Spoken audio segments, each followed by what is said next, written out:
States of America and to the republic for which it stands, one nation, under God, indivisible, with liberty and justice for all.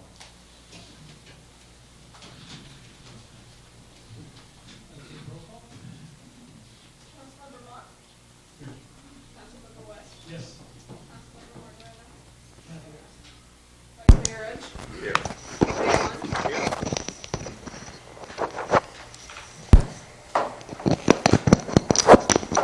All right, I'd like to open it up for public comment. These are for items that are not on the agenda.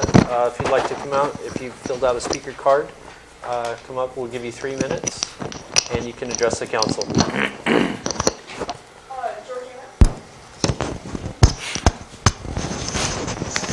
I'm Georgiana Gallardi.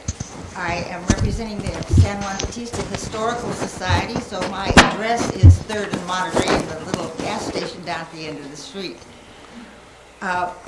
We have just finished, together with the city, 50 years. 50 years of the Historical Society here in town. And we have had complete support from the city at everything we've ever asked. And I commend all of the people who've been in your positions and staff for all these 50 years taking care of us.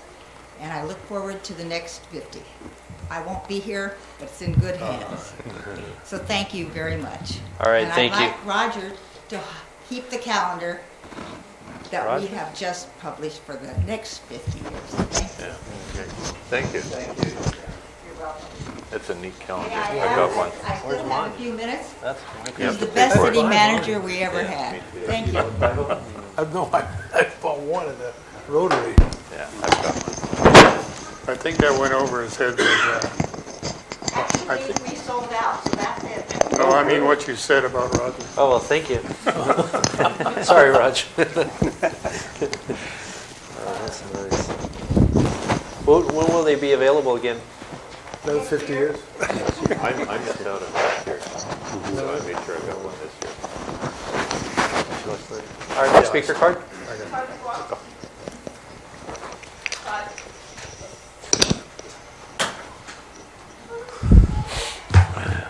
Happy holidays, everybody.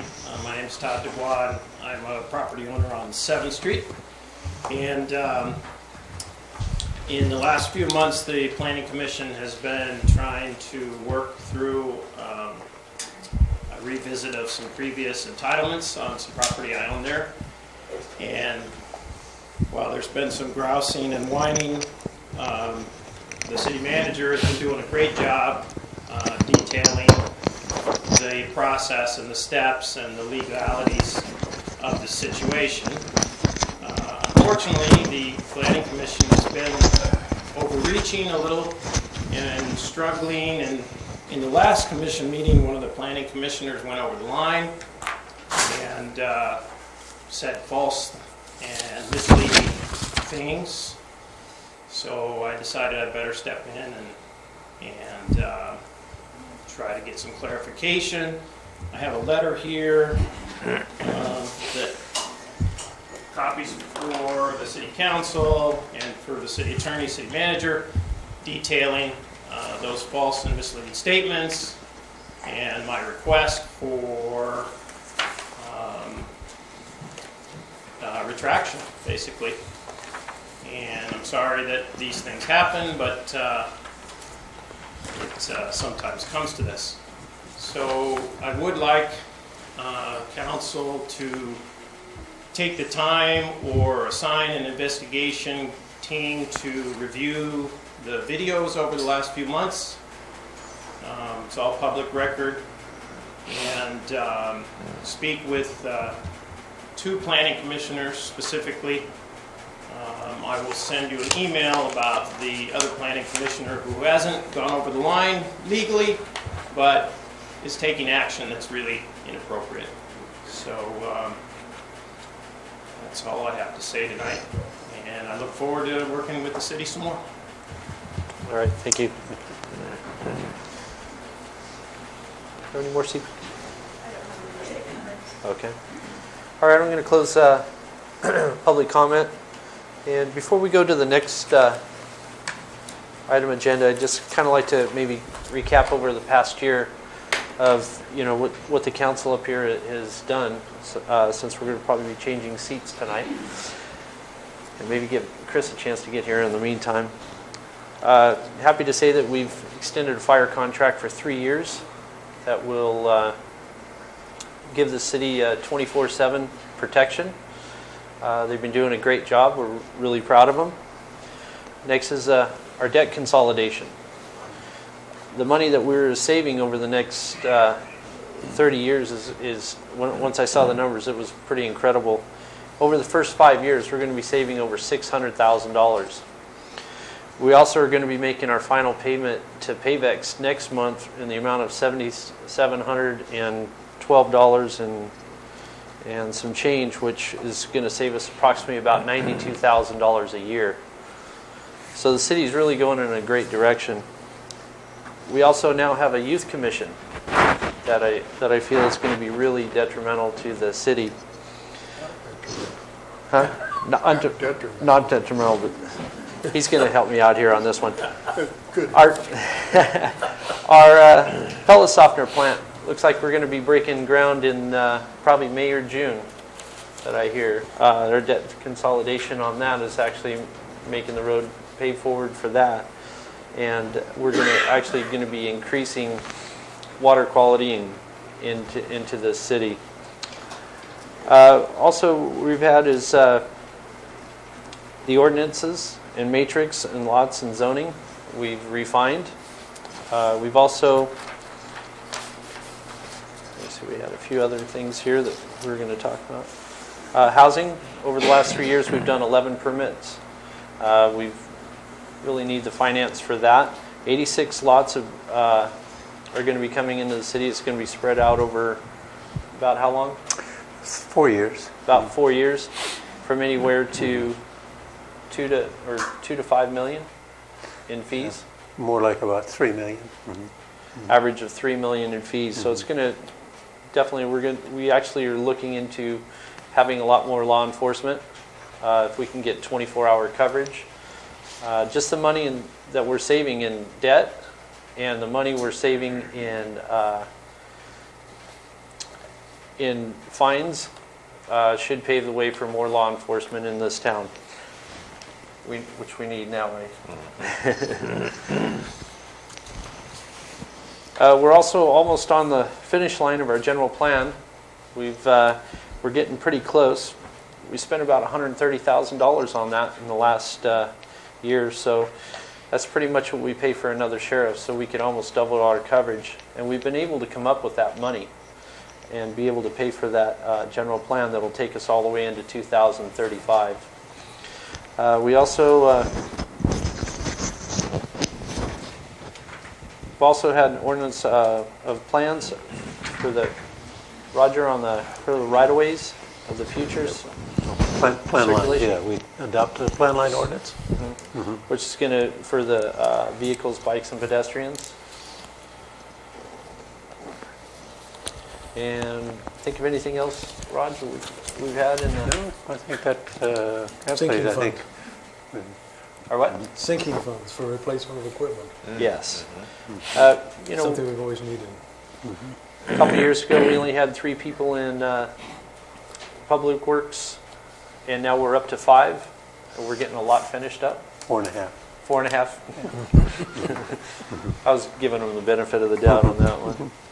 So, in the last couple of years, the city has really came a long ways, and the support of this council, it's really kind of made my job easy, and I really appreciate all the help that they did with Roger and our city attorney, Trish and Connie.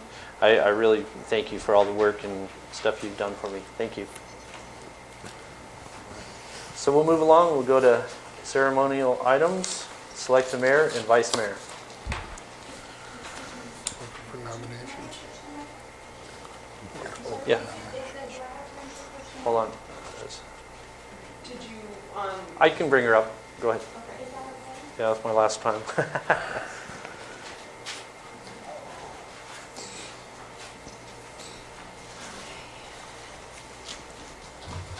Sorry, just got off of work and we rushed here. Okay, good evening, council and mayor. My name is Suzanne Rogers. I live on Lane Court.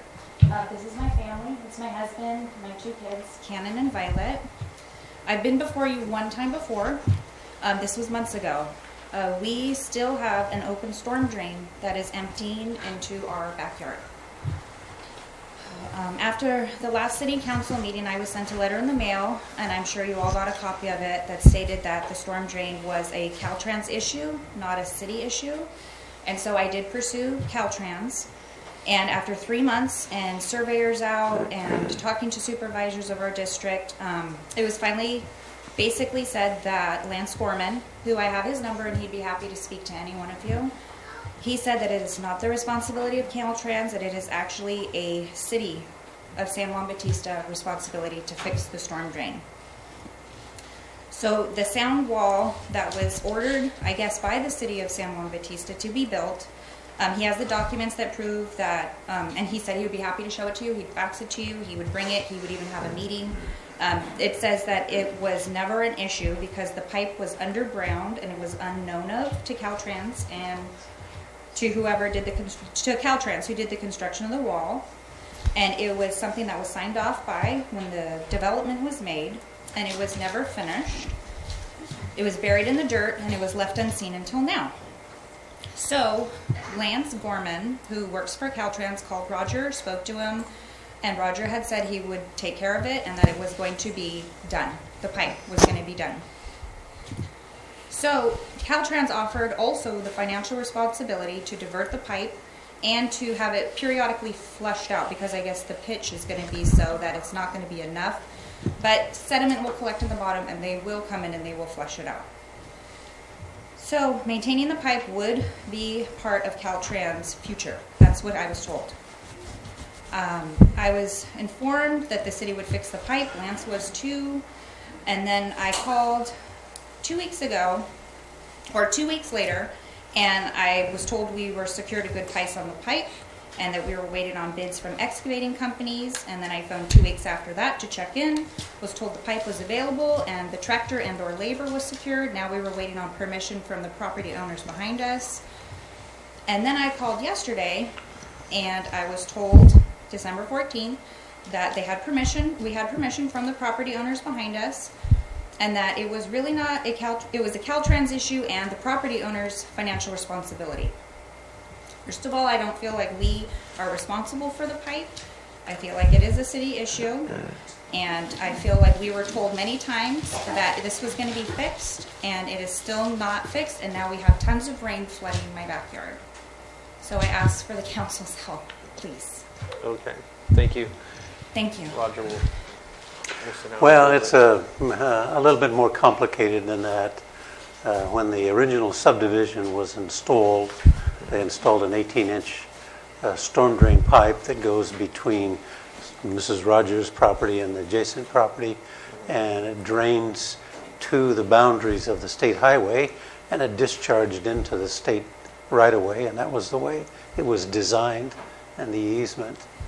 Then the sound wall was put in a number of years later, and there was no provision for the outlet, and it trapped it, and that water built up and then parallel the sound wall in a easterly direction towards the natural drainage ditch, and it's kind of been that way ever since.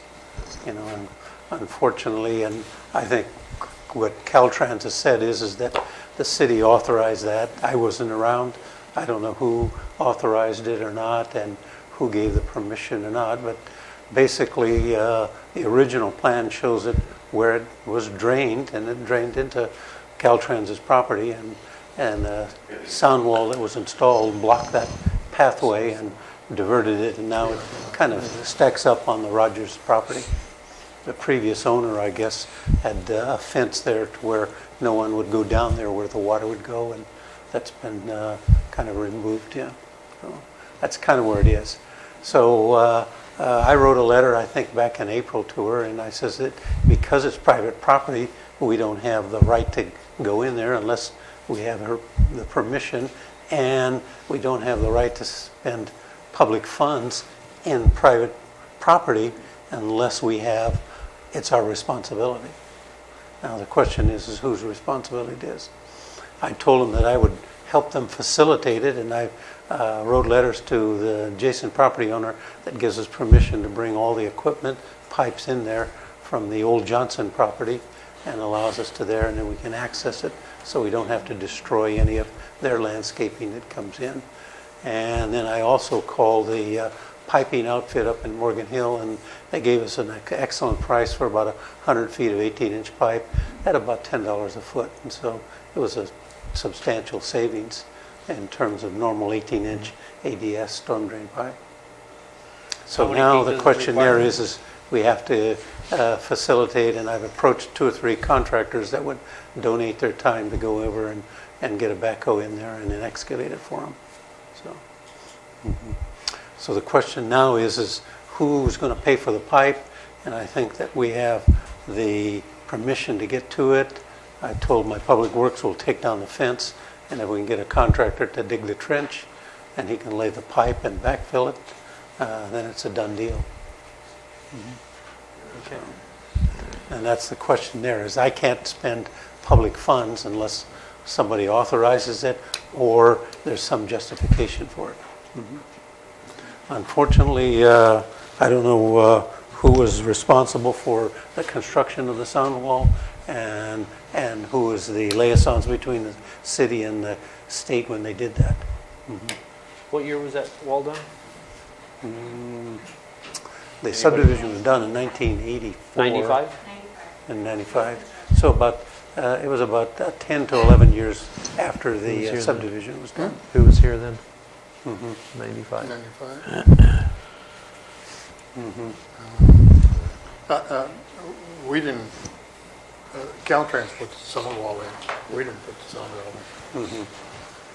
That's always their thing. It sounds to me like we had a functioning storm drain until Caltrans put in the wall, and the fact that the city approved the wall doesn't absolve them of responsibility for the way they put the wall in. I mentioned that to him at COG, and we have a COG rep, at the COG meeting, we have a Caltrans representative. I mentioned it to her, but I don't know if they even did anything about it.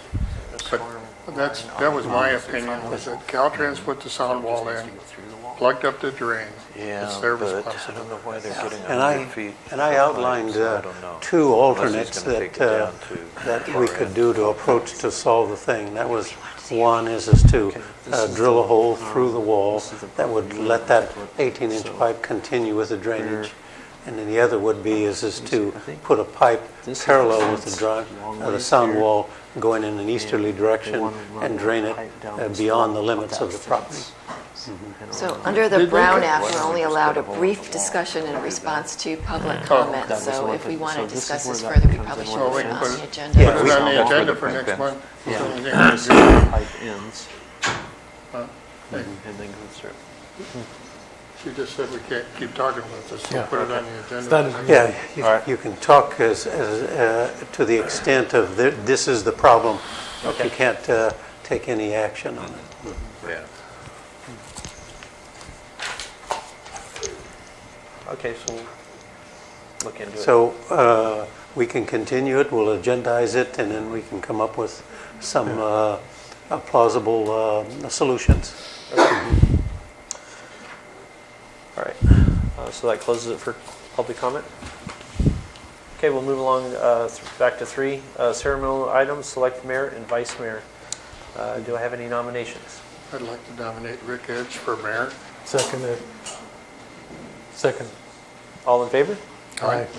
Roll call No, vote. you- Councilmember West, Yep. Councilmember Block, Yes? Councilmember Moreno, Vice Mayor Rich, Yes. Mayor Lund, Yes. all members of the council being present, the motion is stated by the maker passes unanimously. Okay, nomination for vice mayor. I'd like to nominate Chris Morgarani for vice mayor. I'll second. Second that, too. Yeah, he ain't here. If you're not here, All in favor? Aye. Aye. All right. gonna have to have a roll call on that. Yeah, roll call vote for that.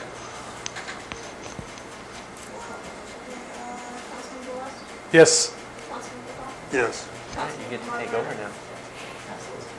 Vice Mayor Rich, Yes. Mayor Allen. Yes.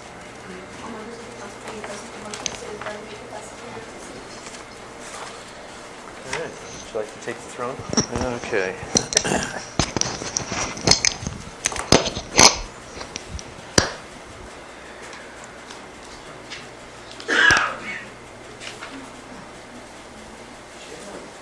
Hey.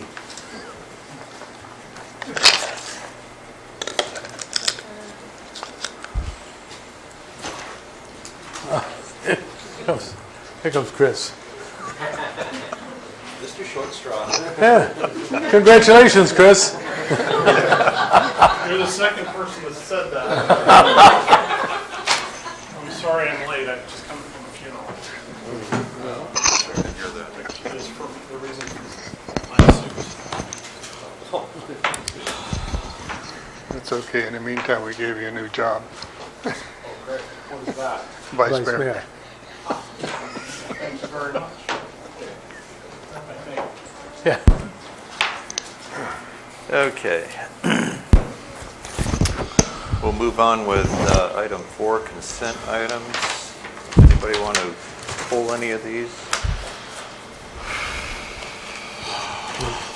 If not, Make a motion to approve the consent items. Second. been moved and seconded. Roll call. Councilmember West, Yes. Councilmember Bach, Yes. Councilmember Martirena, Aye. Vice Mayor Rich, Aye. No, Mayor Lynn. you got to say, All members of the council being present, the motion is stated by the vote that passes unanimously. Mr. Triplett. you need to change that. Yeah. I don't want any of that. Okay. Is Assemblyman-member Alebo here yet? Yeah, he's- Okay. Luis, would you like to come up and give us your update, please? Thank you very much, Mr. Mayor and council Could I- members. Could I interrupt one thing?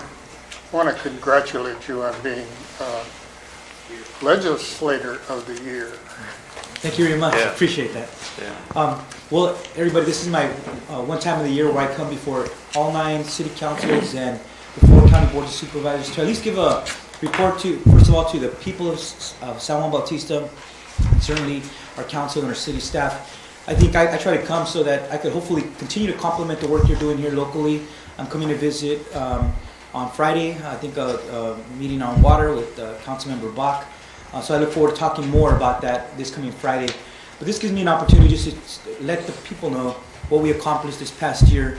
And so I guess we could switch it to the first slide there. What was... Okay, so first of all, I'm very proud to continue to serve as the chairman of the Assembly Environmental Safety and Toxic Materials Committee. And also have been very proud this year and next year to continue to serve as the chairman of the California Latino Legislative Caucus. Our caucus is composed of 17 assembly members, 5 state senators.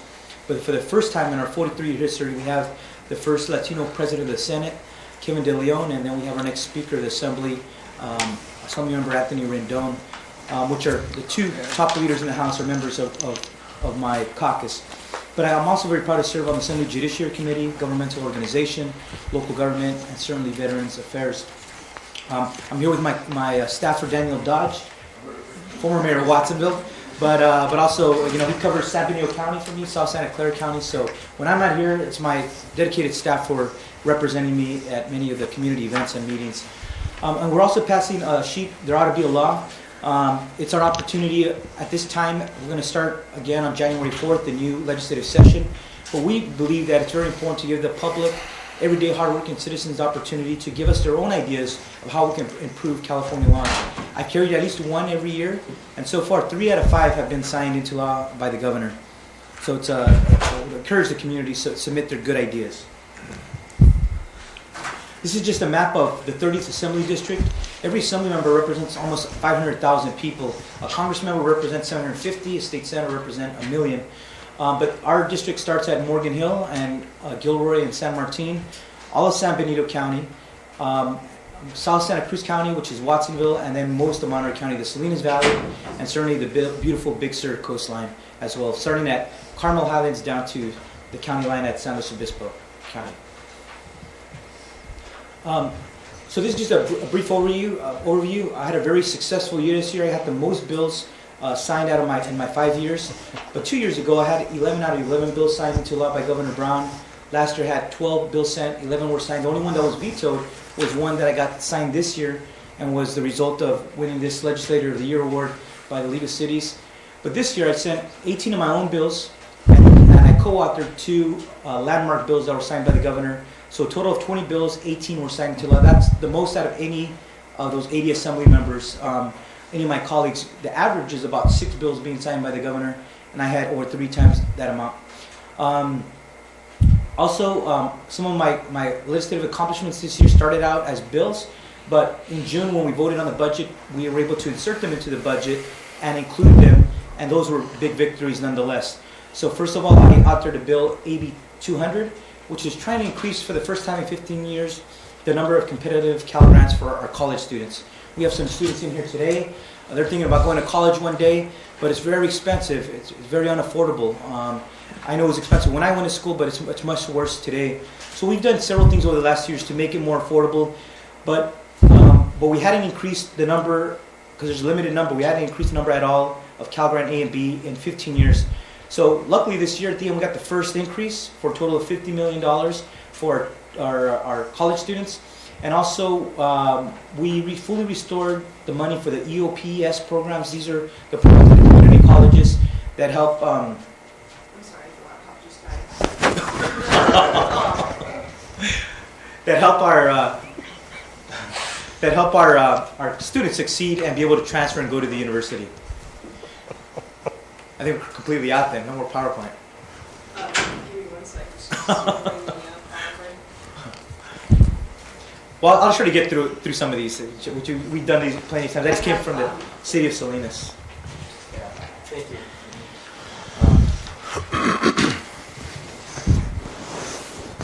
So, two other bills that were signed in 2013, but they're going into effect this year. These were landmark bills. One of them was the increase in California's minimum wage. That goes up from $9 to $10 an hour this January 1st. That was my big bill of 2013. That will be the highest statewide minimum wage in the country come January 1st. The next state behind us will be Washington State. They'll be at $9.67. But why does that matter? It's that a lot of families who are struggling, especially in the area that we live in, it's very beautiful, but it's very expensive. As rents have gone up and utility bills, food and clothing, the minimum wage for many years has stayed stagnant at $8. So we increased it from 8 to 9 on July 1st, 2014. And the next dollar, of course, begins on New Year's Day. But imagine those $2, that $2 increase in the minimum wage, that means that person will have $4,000 more at the end of the year. And in a household where you might have 2 or 3 minimum wage earners, you're talking about $8,000 to $12,000 more to help ends meet for that family. So it becomes really significant over the years. And many know it's even hard to live off $10 an hour, but certainly that dollar increase is going to really help make the lives better of many of our local families. My mother-in-law, who still works in agriculture, she's picking table grapes and working in the orange packing sheds in the hot Central Valley during the summer. She worked for 20 years for the same company, half an hour early to work each day, loyal to the company, loved by her coworkers, and after 20 years of service, not a single penny above minimum wage. And that's the story of many of our families. They work not only one, but sometimes 2 or 3 minimum wage jobs. And most of the minimum wage earners, 90% in California, are 20 years and over. 2/3 are 26 and over. So just so you can know what the real picture, the accurate picture of who's earning minimum wage. The other bill that went into effect this January 1st is my bill to allow immigrants to obtain driver's license if they pass the RIN test, the driving test, and obtain auto insurance. In the first 8.5 months, there was over 500,000. After November, it's over 600,000 immigrants now have the ability to drive to work, take their kids to school in the morning, go to church, or be able to go eat at a restaurant or go to a doctor's appointment. So that's been very successful and has helped many of our families locally. But this is an important one for many of our communities. This is the bill that I worked on for 3 years. and the California League of Cities awarded me Legislator of the Year for creating this new type of redevelopment program. Many cities had redevelopment agencies prior to 2001, but they were eliminated because some cities were abusing them. But cities who have high crime, high unemployment, high poverty, now have no longer had any tool for economic development and for affordable housing. So this brings back a new form of redevelopment, but it's narrowly tailored only to communities, high crime, high poverty, high unemployment. So, and it has a 25% set aside to deal with affordable housing, and that includes money to address homelessness issues and in respective communities. So this goes into next year, and I look forward to some of our local communities being able to take advantage of this new economic development tool. Some other bills that are landmark pieces of legislation. First of all, one that was for some was very controversial, but California becomes only the second state behind the state of Vermont to enact this, and I was a co-author of this bill. And this is our End of Life Choices Act. It was signed by the governor, not on Monday, that was an old version, but it was signed in October by the governor, and it would allow people with terminal illness who have been diagnosed to only have 6 months or less to live to have the option, again it's an option, a choice, to receive a prescription for aid in dying medication. It was worked out with the California Medical Association, our doctors, to make sure we had safeguards in it. But for me, this was a very personal one this year, and I've been sharing this story because I think it's a story that many of our California families go through. My father was a Vietnam-era veteran.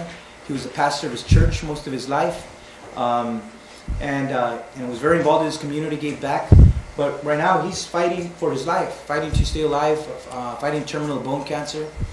And last March, he brought all my brothers and sisters together, and we had that very tough conversation that is very tough to have with your father, your mother, when they're telling you what they want to, what are their end-of-life choices, no matter how difficult that they may be. And so going through that, it kind of shaped my perspective on this, that many families go through this, and at least when somebody has served his country, served God faithfully, and served their community, that when that time may come, that we should at least, at the minimum, respect their choices at their end of life. And so that was why I was in strong support of this bill. The other landmark bill was the new Motor Voter Act, and we're only the second state behind Oregon to do this. But this is trying to address the big problem that we have in terms of our democracy crisis. We have 6.6 million Californians that are U.S. citizens that are eligible to vote, but they're not even registered. In every election, we're trying to encourage our families and our local residents register by the deadline and then get out to vote. So this is trying to find a different way to address that. This would automatically register U.S. citizens that are enrolled or have their license or their ID through the DMV, and they would automatically be registered as declined to state. So this is going to bring 6.6 million people into the fold. They're going to be on the sheet. So when candidates are walking door to door, or when they have to mail out voting materials, these folks are going to have the option to get out and vote. Registration will no longer be the obstacle. We'll also have to have our responsibility, which is educating voters, encouraging them to get out.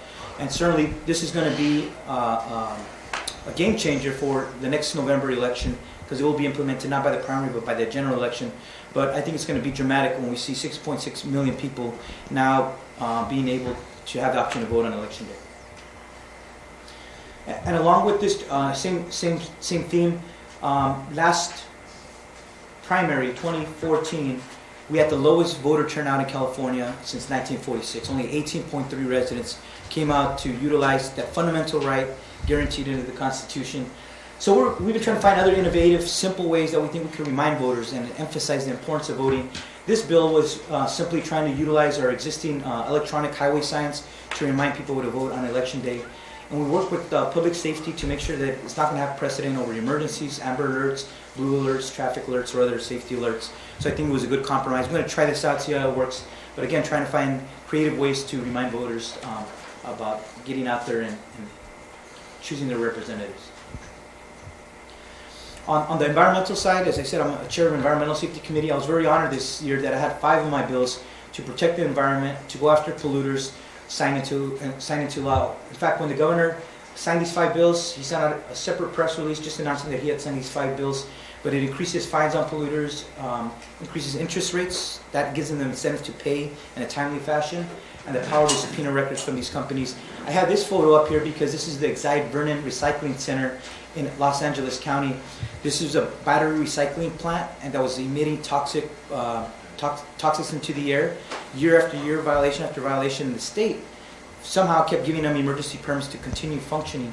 They finally shut it down 10 months ago, and now that the Department of Toxics has done testing around 10,000 homes, they found out that there may be pollution in all those amount of homes, and they expect it's going to be the most expensive Superfund cleanup in the history of California. Excessive levels of lead that we all know are very damaging to children. It's very damaging to their development, and certainly to our family's health. If you can imagine any of our homes being in this situation, your American dream being shattered because somebody kept polluting, releasing toxics into the air. On superintendent severance, this was a bill that I authored. It was inspired by a case out of Monterey Peninsula Unified, where there were excessive severances and given to departing superintendents, and it was actually praised in KSBW on September 11th. But what the law basically said is that most superintendents are able to get an 18-month severance when they leave a school district. So if you had a superintendent that was being paid $300,000 a year, that meant that they could leave with a $450,000 severance. And even in the cases where they committed fraud or malfeasance, in their contract, it could have still allowed them to get 6 months severance, which would have been $150,000. And these were real examples. There was a case out of LA where they got $500,000. Out of San Jose, it was $400,000. And at the same time, when all these cases were happening, we were cutting our bus drivers, our cafeteria workers, our instructional assistants in our schools. That was taking money away from the classroom. So I reached out to the Association of Superintendents, the Association of California Superintendents, and we tried to find a compromise. And we reached an agreement where we reduced it from 18 months down to only 12. And in cases where somebody committed fraud or malfeasance, they get 0. And we thought that was a good fiscal policy protecting our taxpayer dollars. On the vision care front, I was very proud of this bill because there was a 20-year dispute, a big fight between the optometrist and these vision service centers like LensCrafters, JCPenney's, Costco, Walmart. Many of these types of retail centers are more affordable. Their hours are in the evenings and the weekends. Many California families are able to utilize this because they're more affordable. But there was an ongoing dispute. They were fighting in court. The Attorney General was set to enforce against these places like LensCrafters next year. We brought everybody into the room and worked to try to find an agreement. We had 10 meetings in the governor's office that went over 2 hours long. Finally had a resolution, and that protects consumers, but yet allows these types of business models to continue to function here in California. So it's a good accomplishment for vision care for our families. In our courts, I was very proud, I think, to get this bill signed to expand expedited jury trials. This was originally a pilot program, trying to save the court costs, save the parties' costs and attorneys' fees, and certainly have these cases move more quickly through the court. This bill will now require all cases where you have a civil dispute of $25,000 or less, it must go through expedited jury trial, which in the end will result in access to justice much more quickly and saving the court and everyone else taxpayer dollars. In terms of clean energy jobs, this is a very important bill because we're seeing a big growth in clean energy jobs, renewable energy jobs. In my district alone, I have the largest agreement between First Solar and Apple Computers in South Monterey County. That is the largest power purchase agreement of $850 million in California's history. But we also have another project here in San Benito County, the Pinoj Valley Solar. It's one permit away from them being able to start the work. It's been very frustrating, and it's probably been my clearest example in California how hard it is to do business, even when you're a good actor, even when you're trying to do all the right things and create jobs in the renewable energy sector here in San Benito County. So we're that close. But this bill is basically trying to make sure that our Energy Commission, that gives millions of dollars of contracts each year in these energy sector jobs, are also reaching out to women-owned businesses, minority-owned, disabled veteran, and LGBT-owned businesses to make sure that the wide diversity of businesses we have an opportunity to get these types of contracts. This was modeled after a program by the California Public Utilities Commission that in the end resulted in more diverse businesses being able to get these contracts. Now we're simply using it for the Energy Commission. And last bill, because this was the biggest bill this year on groundwater rights. It was a bill that was sponsored by the California Farm Bureau Federation, but it's trying to solve a very real problem. all our groundwater basins are now having to go through what is called this Groundwater Management Act, Sustainable Management Act. And here in San Benito County, Monterey, all the state has to move and implement these, I think, by 2017. But sometimes they end up being litigated in court because water law is probably one of the most complex areas of law in our books. But in some areas, down like in Antelope Valley and down by Santa Maria, they were adjudicated. And just to give you an example, one case has gone on for 15 years, no resolution in sight, millions of dollars in attorney's fees, over 1,000 parties to the case. If you could just imagine the complexity of that type of case and getting over.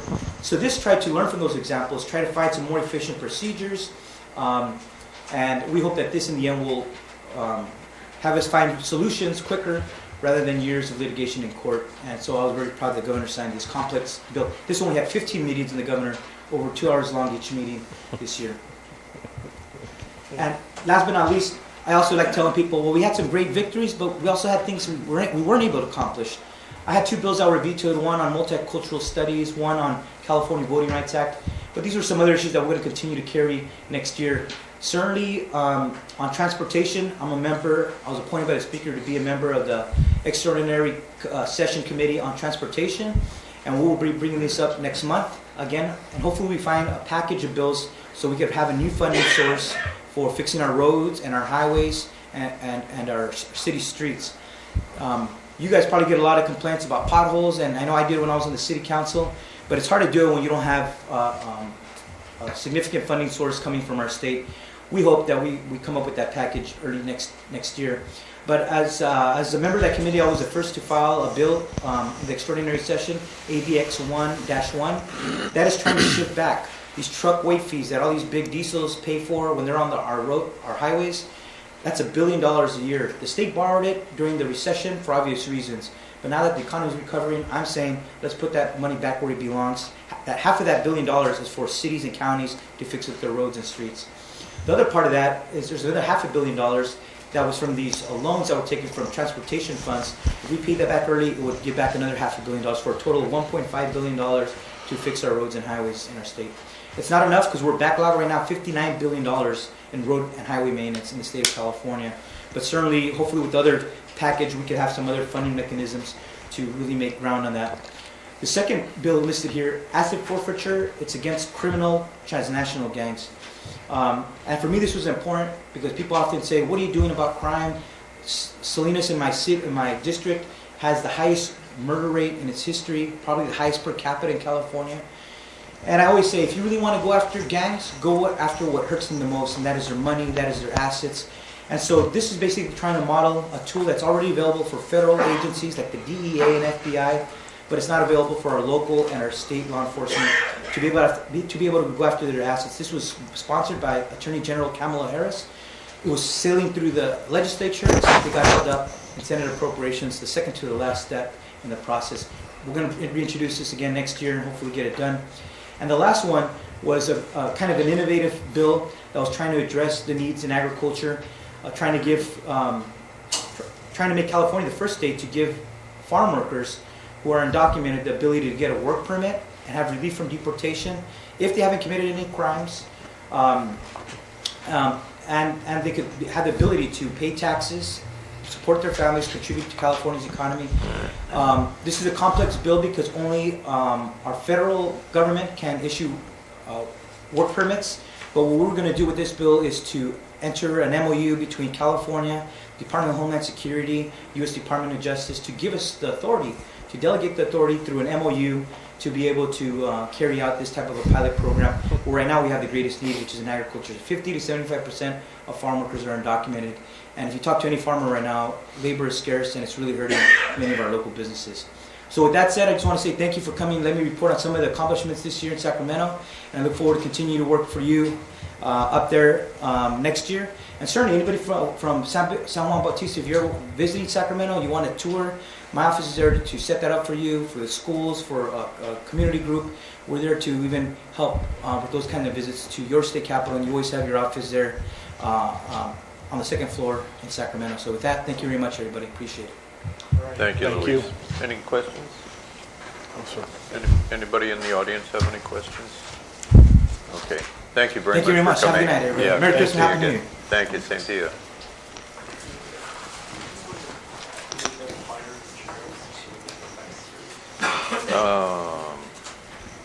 We've got the legislative, or the financial analysis. Let's do that. Yeah. And our Okay, next item is the presentation of the fiscal year 2015 audit. Ryan Jolly, yeah. Thank you, Mayor, members of the City Council, for having me here tonight to present the audit report for the fiscal year ending June 30th, 2015 for the City of San Juan Bautista. I'll make a few brief comments and then I can answer any questions you have. Our opinion letter, once again, we issued an unqualified opinion, meaning we found the city's records and financial records to be in accordance with generally accepted accounting principles, and so there were no exceptions to those audit standards or accounting standards. I'd like to just point out on page 7, your general fund, which is probably one of the more important funds of the city that provides a lot of the services that the city offers. It had an increase of $152,000 in its fund balance, so that's another positive increase in your general fund. Your expenses were under your revenues, so that's a positive sign. And the city's been showing good fiscal management of their funds over the last several years. On page 10 are the water and sewer enterprise funds. Those are also important funds to the city and are based off user charges. You'll notice that the water fund has a loss of $132,000. A big part of that is the depreciation expense for the water plant. So that's a significant expense, but it's not a cash expense that you have to pay. And as you mentioned earlier, the refinancing of the bonds is going to help with your cash flow and hopefully continue to improve your cash situation in your enterprise funds. On page 11, even though the water fund had a $132,000 loss, you'll notice on page 11 that your cash actually increased $102,000 in the water fund and $172,000 in the sewer fund. So both of those funds are moving in the right direction as far as cash is concerned. Overall, the city's cash increased by about $500,000 from last fiscal year to this fiscal year. Everything else is the other minor funds of the city are operating as intended. There's no deficit fund balances in any of those funds, so that's good news. And on page 23, shows a little summary of your long-term debt, which was mentioned earlier. I think the city's making good steps towards refinancing those and paying off the note to pay this. That will also free up some of your cash by not having such high debt service payments. Lastly, we issued also an audit opinion. It's the letter towards the end of the financial statements. This is on the internal controls of the city. And once again, we didn't identify any significant deficiencies or material weaknesses in the city's internal controls. Once again, we just would like to thank the city manager, Roger, and Wendy, and Trish for getting us what we need. They're always very attentive to us when we're here, provide us with the information we need on a timely basis so that we can get the audit done. And so we appreciate working with them and being able to work with the city. So thank you for having me, and I can answer any questions that you have. And just to let you know, I did kind of fill Brian in on the City Council's new position of the asset recovery program that we've initiated, and that'll be reflected in our this year's budget as well as next year. So we start placing away money for future needs of facilities and assets. No questions. Thank you very much. Thank you. Thank you. Okay, the next item on the agenda is the financial statements, but I think we ought to move that down. I'm here. Chuck, I'd like to, if I could, take the sheriff and the fire report and get them out of the way. Sure. And then we can move to you. So I'm just going to move C down to below E. Sorry for cutting in front of you. Well, congratulations, Mayor. Thank you. Vice Mayor, even though you didn't really have a say in it. Everybody else did. So I want to start by apologizing to the council, apologizing to everybody that I haven't been more present and more available. I can go on for a while about why that is, but it will change from here on out. We will be here each month to report to you, so I'm sorry for that. I don't want to take up too much time. It's always hard to follow Mr. Alejo with all of his accomplishments, but I will go through some of the numbers for you. Of our 168 contracted hours for November, we were here actually for just patrol time alone 186. So we exceeded our patrol hours just by being present in the city. And as our staffing's going up, which we have added some significant staff, we're actually, getting back to our beat structure, this being a beat in and of itself, and having more presence and logging more time here, just on a daily basis, 24 hours a day, being present in the city. And I think we're seeing some improvement there. On top of that, patrol overtime, I am continuing to have a deputy here Friday, Saturday, and Sunday assigned solely to San Juan on an overtime basis. So that took us up to 282 total hours last month of being present. So though I haven't personally been present in front of you, our deputies definitely have been present in the city doing some good work. In November, we had 253 calls for service in the city, which is actually 63 pages of detail that as of still, I still have to go through, I can print it out, go through case by hand because of our antiquated records management system, which we're trying to remedy that. But of those 253 calls for service, only 11 resulted in a case. So, excuse me, a lot of it was just self-initiated activity, foot patrols, traffic stops. We don't really have a good way to track citations currently, but there's definitely been an increase in citations and traffic enforcement. I'm always happy when I hear them stopping big rigs here in the city, as I hope you are too. Of those 11 cases, some were just informational, but we did have one pedestrian stop that resulted in an arrest of a felony warrant. We had a traffic stop. A male from Salinas was coming through the city, and that traffic stop resulted in the recovery of methamphetamine and a loaded revolver in his vehicle. We recovered a stolen car from Hollister. And a couple hours later, we took a report of a stolen car here in town.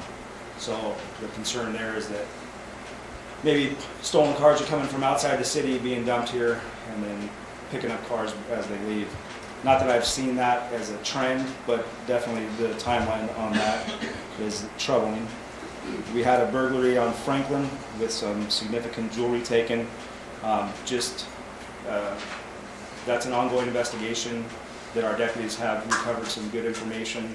I can't really get too much into it, but it's one of those where burglaries are so tough to work, but this one looks like it's headed in a positive direction for some resolution. I want to remind the council and everybody that we do have the Code Red alert system available on our website. The way Code Red works, it comes through Santa Cruz Regional 911. And basically, it's a way for us to put out, it's like a reverse 911 system. We've talked about it before, but I just want to touch on it again. If you have a landline telephone in your home, you're automatically signed up. So it's really easy for a dispatcher, if we need to put out an alert, to click and drag a box in a certain neighborhood and record a message, and it sends a message out to all landline phones. But if you want to have your cell phone as part of Code Red, you need to actually go onto our website, click the box for Code Red, and sign up your cell phone specifically, and then you'll get the alerts as well. After a lot of time, I finally got us on Nixle, so you may get, the only other Nixle alerts in this county come from the city of Hollister, but it would be the same thing. And you can go on our website for that as well, click on the box and sign up, or you can text SBCSO, so San Benito County Sheriff's Office, to 888-777, and then you'll start getting Nixle alerts from our office to include the city. I'm working with Fire Chief Bob Martin Del Campo. They're going to give us office space in their fire station here, so we're going to have a dedicated spot for our deputies to write reports, have a place to be here present. So it'll be a lot easier for them to spend more time in the city. They won't have to be going back to the office to write reports and get something to eat and use the restroom. So the other couple things that we have going on right now is we are in the process of securing mobile data computers for our cars, which will also make it easier for the deputies to stay in the city, not have to go back to the office so much. I know we've been talking to, I think Captain LaMonica's been talking to Roger about equipping our San Juan car with one of those mobile data computers as well, which will actually bring us into what current policing should look like. And we have approval to go forward with a new records management system, which will be installed in the next, I think our timeline is 300 days.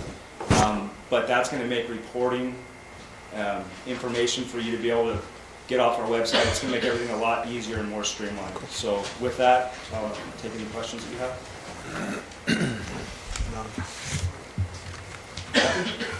Thank you all very much.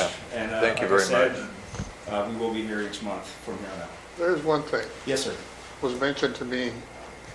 Could we have a deputy possibly between, say, 3 and 6 p.m. on Saturday and Sunday down on the corner of Franklin and 3rd with a decibel meter? What do we have going on there? Just the, Well, one clown went through and he set off every alarm in town on a Harley. Right. And, you know, I didn't have a strong enough stick to put in his spokes, but... So during those hours, on those days, I do have a deputy assigned to the city, specifically just to be here. Like I said, it's going to make it a lot easier once we get this office up and running with the guys from the fire station, because there will be no reason to have to leave.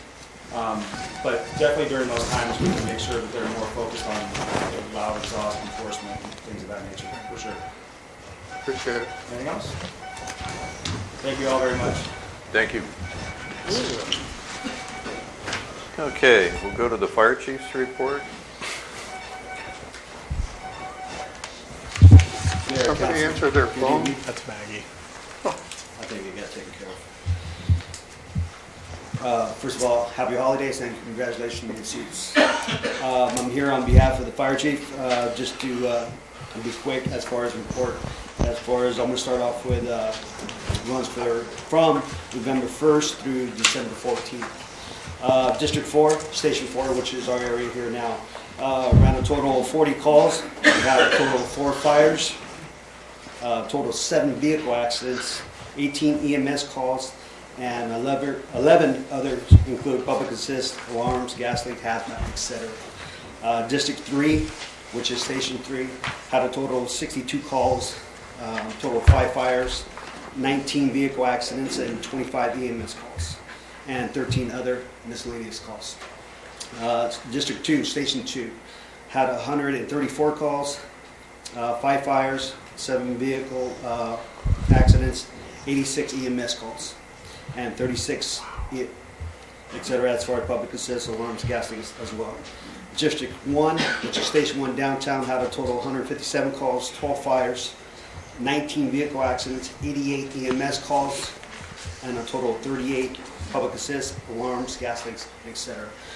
From November 1st, like I said, through December 14th, a total of 393 calls just within that time. Continuing as far as equipment, we're status quo. We recently just sent some individuals back east. We got a grant as far as a committee that's working on a new piece of equipment that we're going to be getting as far as a water tender. More to come, probably next meeting with more information on that. Strengths right now as far as in the department, currently our chief has been given orders. As you all know, he's still in service and serving our country. At this point, we have 2 chief officers, which is Chief Campo and Chief Alvarez. We have currently just added 3 acting battalion chiefs, myself being one of them, to help fulfill as far as the needs for the department. Still having 11 captains, 9 engineers, 17 firefighters, and 30 reserve firefighters. Recruitment efforts are still going on. Career area, it's ongoing constantly right now. We're getting ready even now, even though it's winter. for next year's season as far as wildland season. So we got a lot of classes coming that are this month, this week. New Academy is going to be starting in January or early February, excuse me. We'll be starting our new Academy of new reserves. The list that we have is currently 25 and still going. So letters haven't gone out fully, but we're still getting some that's going to get ready for the new Academy and for the whole process that's going through interviews and so forth. With that, we got classes going as far as for swift water rescue training. We're getting ready for that, and depending on what Mother Nature does and brings, hopefully it's good, but nothing so fast to where we can't handle it. So, other than that, Fire Marshal's Office report, same thing from through November 1st to December 14th. The Fire Marshal has conducted 44 inspections and approximately 36 man-hours at that, and in addition to the city's Hollister Code Enforcement Division as well that we have taken on as well.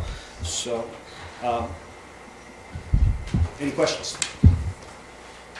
The other two battalion chiefs? Other battalion chiefs that are recently been moved up is Captain Malin. He is now acting battalion chief, and Captain Rossi, acting battalion chief. And then, of course, myself, that as I mentioned in the beginning. So, and this is a temporary position at this point while Chief has his orders. Any questions? Yes, on the equipment status list. Excuse me? The equipment status list. Yes. Engine 14 is here, stationed at Station 4. And which other vehicles are stationed? You got engine 17, which is that's here. It's currently out of service. Right. Still. Yeah. Exactly. And then isn't there the? Yeah, Rescue 64. 64. I'm sorry, that's what I was. But it's not listed on here. Yeah, it should be. It is here. Okay, thank you. Yeah. Any other questions? That's it, yeah. Thank you very much. Thank you. And congratulations again to your new seats. Thank you. Okay, Chuck, the monthly financial statements and treasurer's report. Good evening, Council, city staff.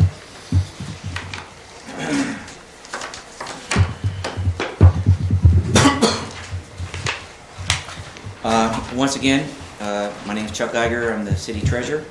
We're in the fifth month period ending November 30th of our yearly fiscal cycle. You have it in your packet, but just for the general public, a couple comments on our financial highlights of what's going on with the city. Our general fund year to date has significantly improved from a year ago, which shows the city is really functioning in a positive direction. The enterprise funds continue to show a decrease, but that's due primarily to the lower utility revenues in water enterprise fund. We've talked about it several times. That's just the expectation of people using less water, and so the rates of the revenue has decreased somewhat. Cash balance on hand, the reserve remains strong. That's a real positive aspect for the city. Coming down to the actual budget and actuals, the revenues are a little lower in the city than expected, but once again, we're expecting sales tax revenue to come in from the state, which has not occurred at this time. The general fund expenditures were lower than budgeted from our fiscal budget by $100,000. The lower expenses are primarily due as a result of lower and anticipated contract cost and due to subscriptions. The enterprise fund expenses were $710,000, which was lower than budgeted by $31,000. The majority of the variance is due to a lower than anticipated contract cost. The enterprise fund combined year to date was at a loss of $27,000, which is better than was budgeted by $17,000. Those are the highlights of the treasury report. Once again, as most of us know, there's been where the city staff and city council is moving in a positive direction on a refinance. I'm sure Roger will bring you up to date on that. on our infrastructure debt, which is going to save the city a significant amount of money in terms of interest that we have to pay out on our loan. Once again, we had a guest speaker. We had our independent auditor's report.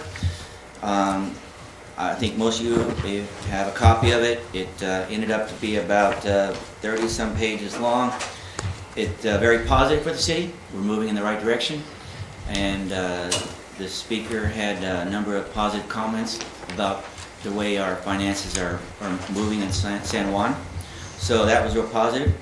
And didn't seem to have any real issues on something that we need to be careful about. A few minor things, but nothing major. And last, take a look at the warrants. If you noticed, we had twice we paid out to Pavix, and that was due to we didn't send out the check last month. And the overall checks, if you look on the total, was about $81,000. That's a good month.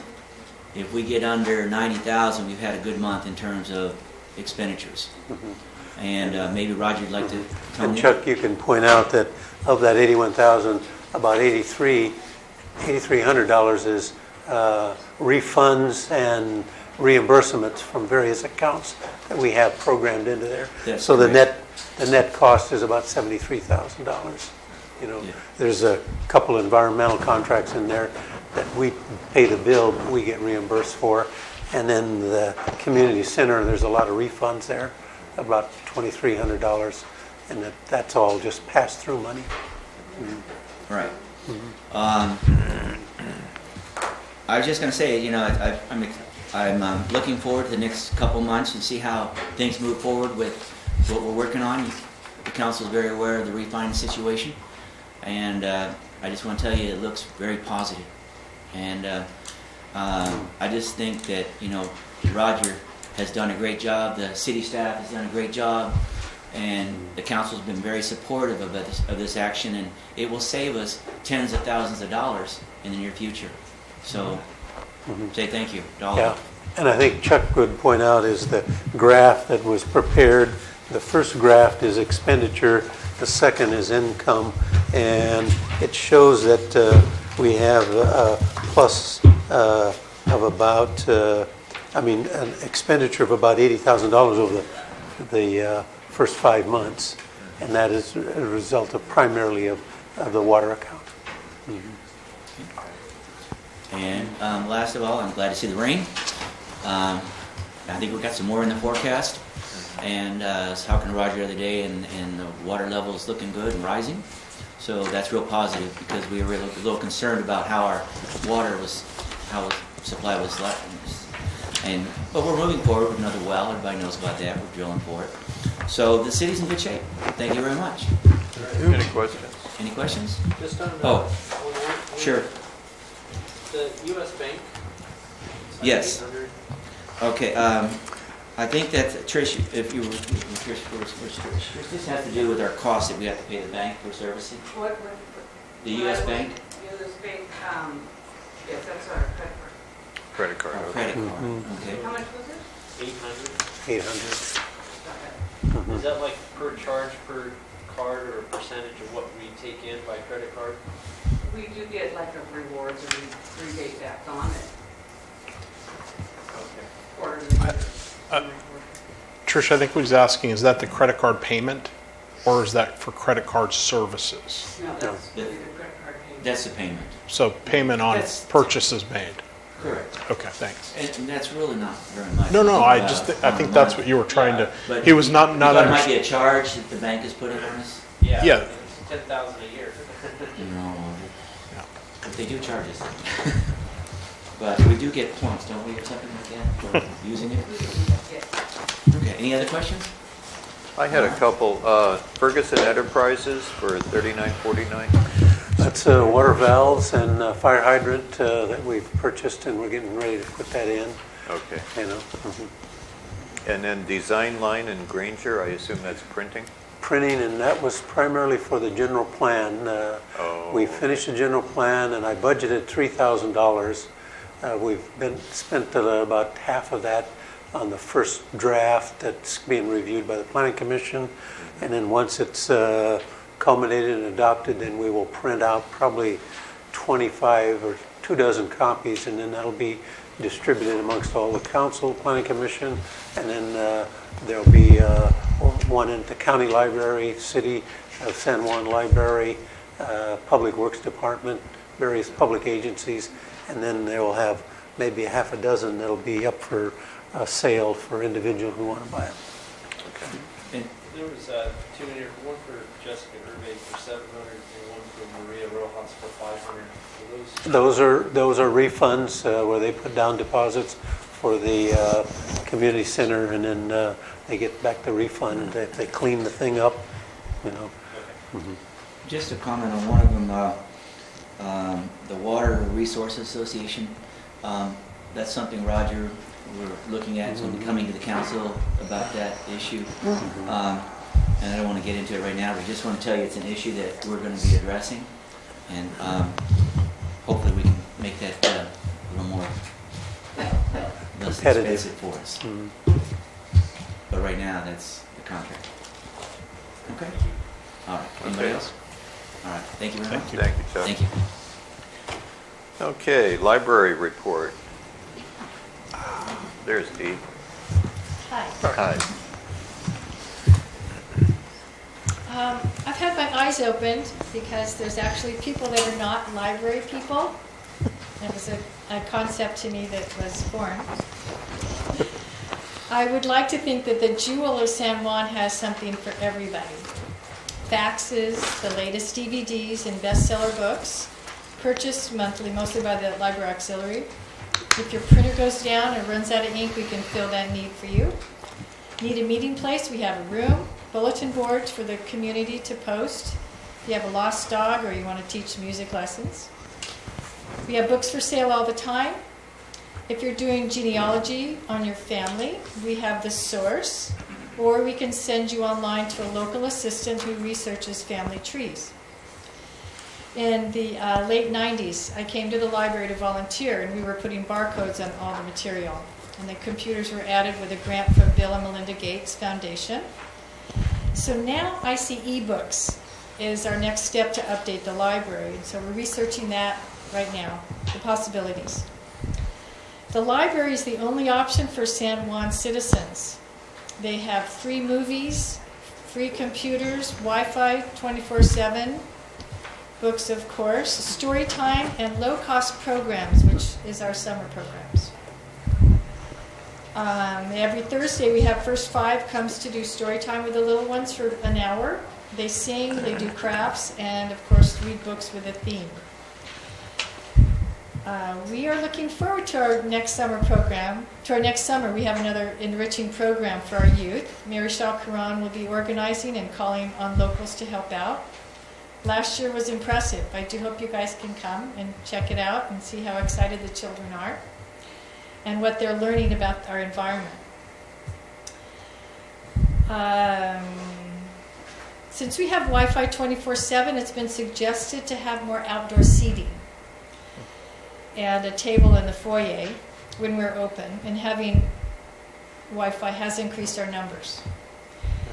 When we delete material from the system, it can be movies, it's mostly books.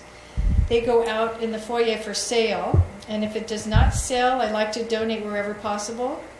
Some go to the vets in Emma's house in Hollister, and the children books usually go to San Juan School. So if you know of any organizations, please let me know, because I'm doing that presently. We are on Facebook, if you guys didn't know that. Do you have any questions?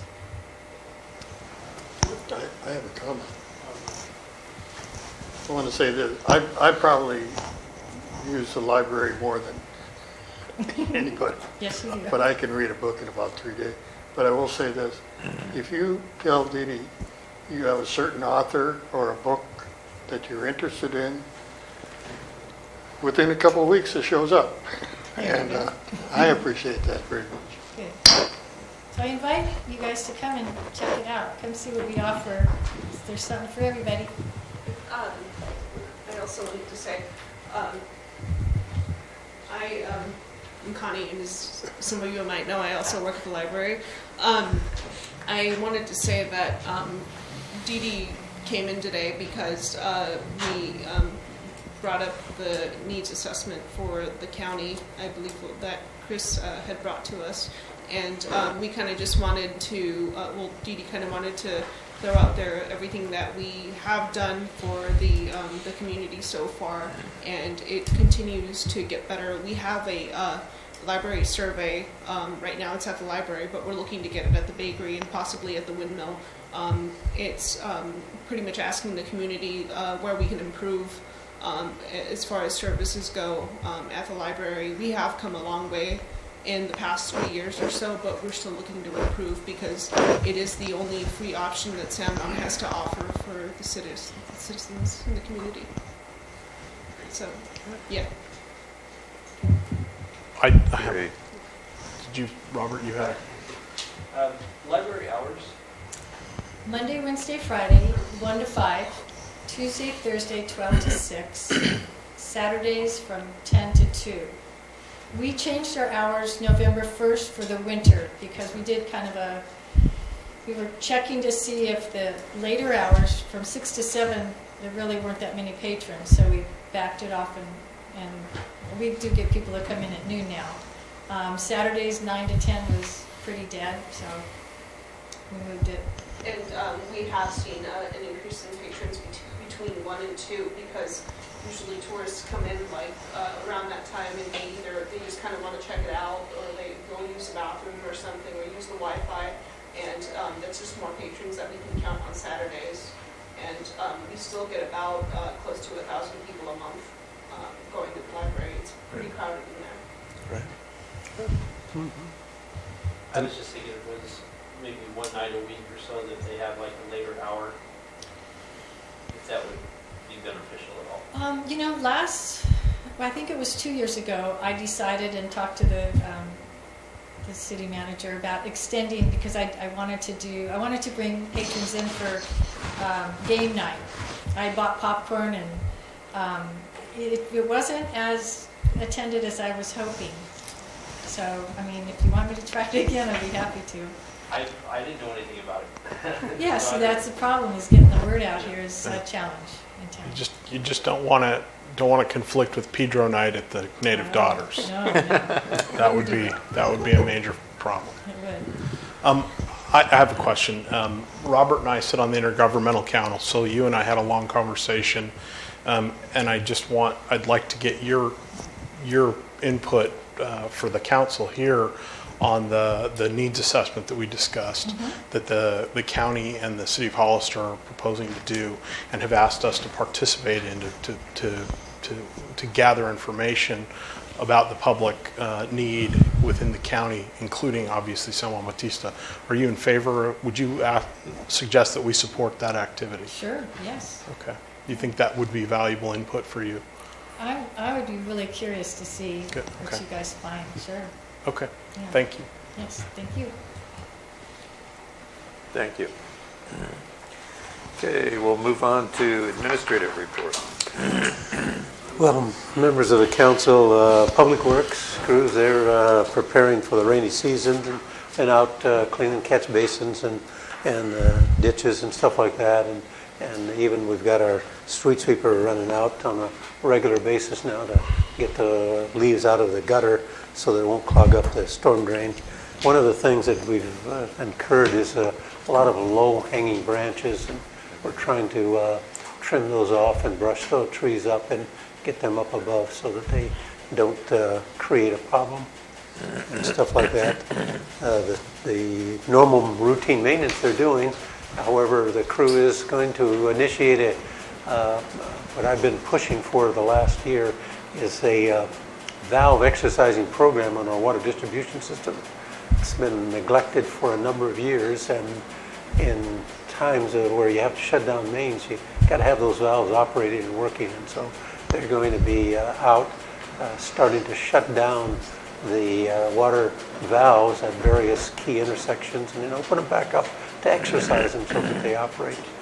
And that installs or institutes a little bit of rusty, dirty water, and then we will be flushing those out in the fire hydrants. So if you do get a few complaints, it's just normal routine maintenance and it's nothing to be alarmed about. As far as the planning department, our main emphasis has been the general plan, and like I've said, we've got it to the planning commission and they're reviewing it. And when they complete their review and analysis, they'll be recommending to the council and it'll be back in front of you for adoption.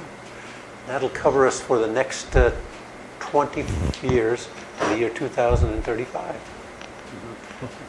It's a vision for really turning the city into a more user-friendly and pedestrian and walkable community so that we can get a lot of bike paths and pathways in. So. And I think that goes hand in hand with what the mayor was talking about, where we adopted the plan line ordinance that gives us the ability to start planning for future routes that would supplement not only the vehicles but pedestrians and bicycles.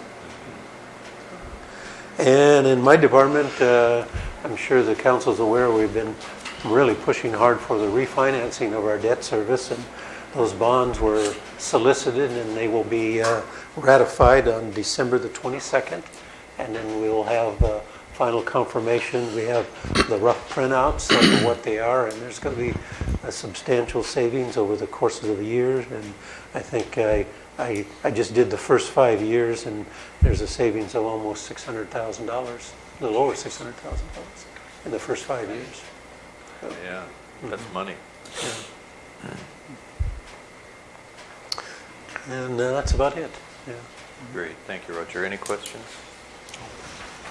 Okay, public meetings and city council committee reports. Anybody want to go first, or Chris will start with I don't you, have guess. anything for you. Nothing? Okay. Yeah, I don't either.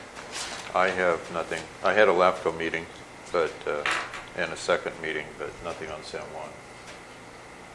Fire meeting pretty much was standard to what the fire chief had.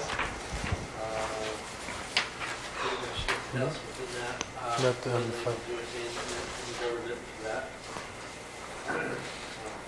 I had a water resource meeting. They had to change the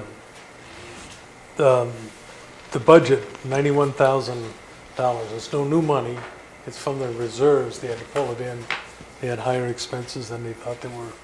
And also handed out the thing on El Nino's not going to cure the water problems. Monterey Bay air quality is tomorrow, so I'll be recapping that next month.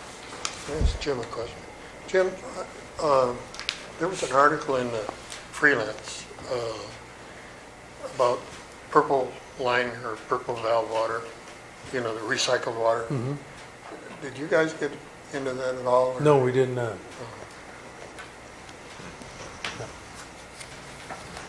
Okay, move on to number 6, public hearings. Oh, okay, great. Council members, congratulations, Mayor. Thank you. Vice Mayor. Just a couple of observations. We did have a November meeting, and unfortunately wasn't able to make last month's city council report on it. But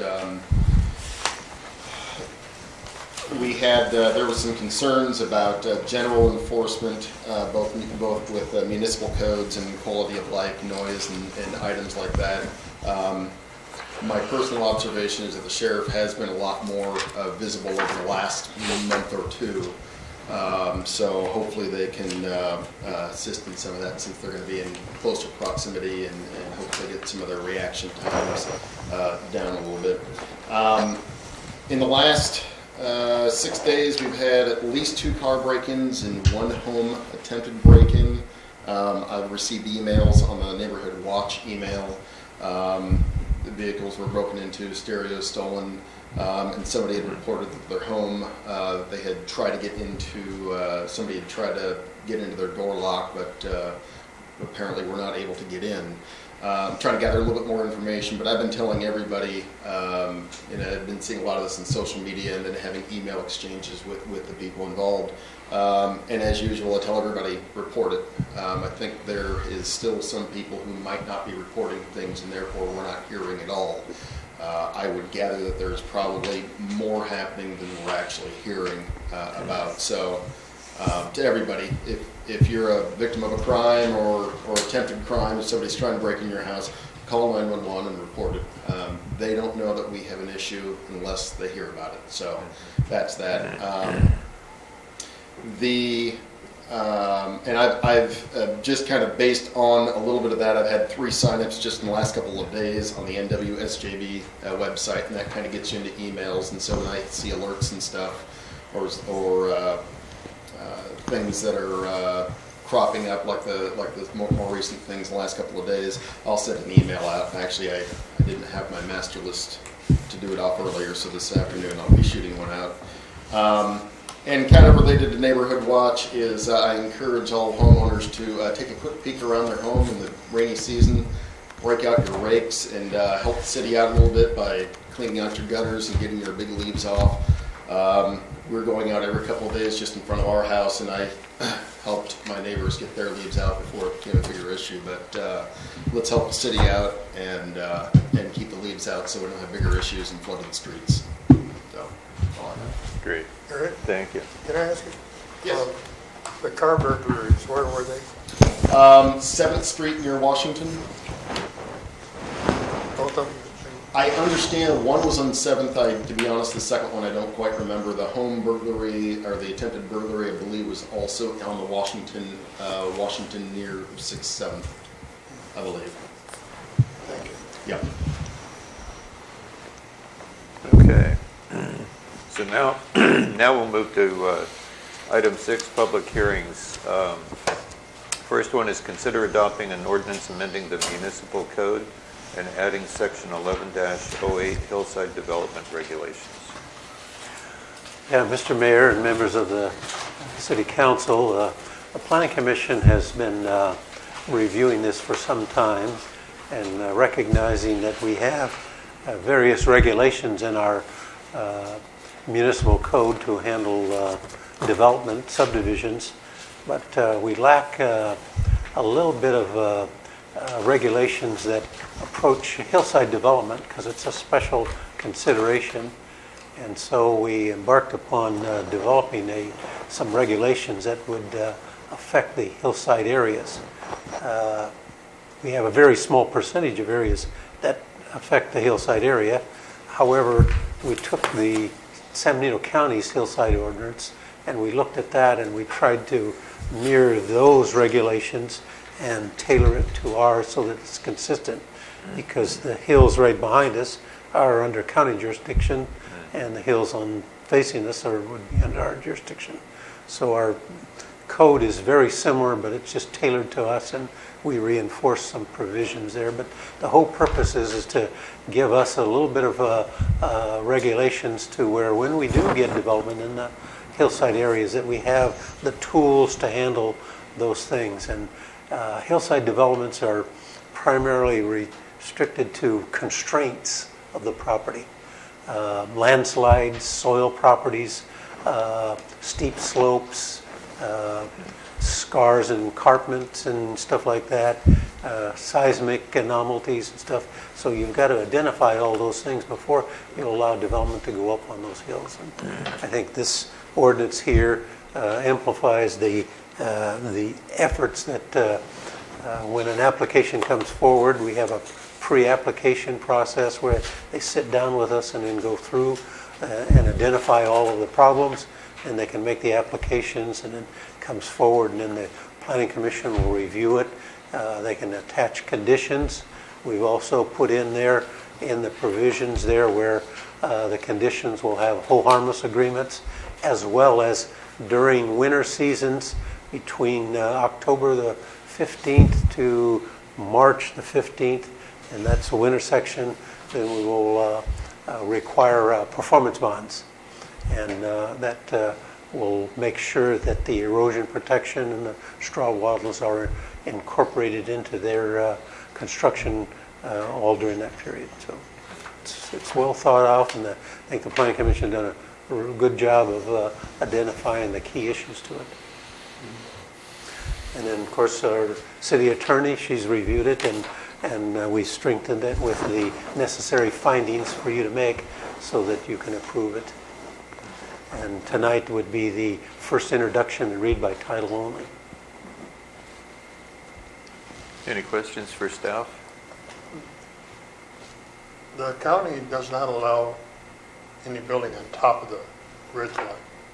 Is that correct? Yes. Well, that's not entirely true. They discourage it. It still can be done. In our ordinance, we're saying is that in ridge lines, the peak of the roof has to be below the top of the crown of the ridge. Yeah. Mm-hmm. So what about the house? What's the first right after the bridge on Washington? Yeah. Lang Street. No. Up by the water tank. Yeah. Oh, that's the Nyland, Harvey Nyland's Yeah. home, yeah. So Mhm. right as you go underneath the bridge, Mhm. it's that Mhm. immediate right that goes up to Yeah. the tank there. Mhm. Is that house up on the peak of that? No, it's not up on the ridge, but it's on a fill there and stuff, below it, yeah. That would not be allowed under this ordinance, Yeah, as I would not. understand it. As I read it, that house, you wouldn't be able to build that today. Yeah, and those houses Or up, I should say after this goes into effect. those houses up, laying up on the hill there, they would not be allowed because they break the crown. The Stevens house and the Karasaki house, they would still be allowed to build up there, but the roof pitch would have to be below, and then it has landscaping requirements and mitigation measures to reduce the view shed of it so that it's not obtuse to the natural slope and environment. Okay. Do we have any speaker cards? No? Okay, we'll close the public hearing. See, we have to make a finding that the ordinance is exempt from CEQA? Yes. Is that correct, Roger? Yes. Yeah, your findings are under section 110880 findings.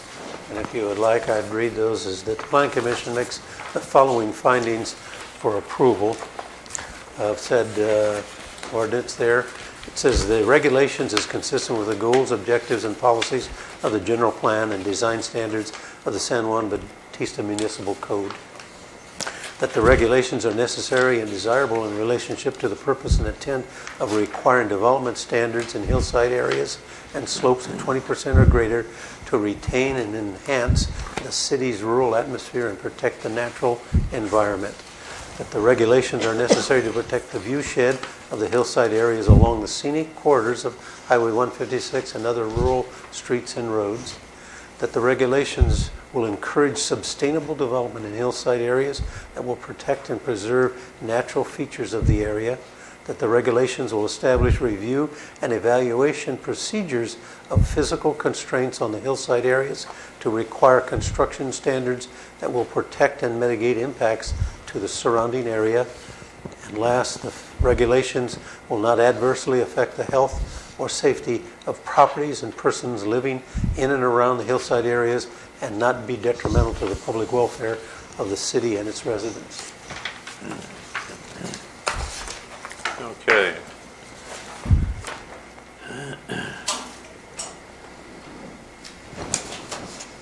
So do we need a vote on this? It would be to read by title only and introduce. Okay, so we need a motion. I would make the motion that we introduce ordinance number 2011 what would that be? We put that later? Not until it's done. Okay. An ordinance of the City of San Juan Bautista amending the San Juan Bautista Municipal Code to add Chapter 11-08 Hillside Development Regulations. Is there a second? Second. All those in favor? Aye. Aye. I'm not used to this.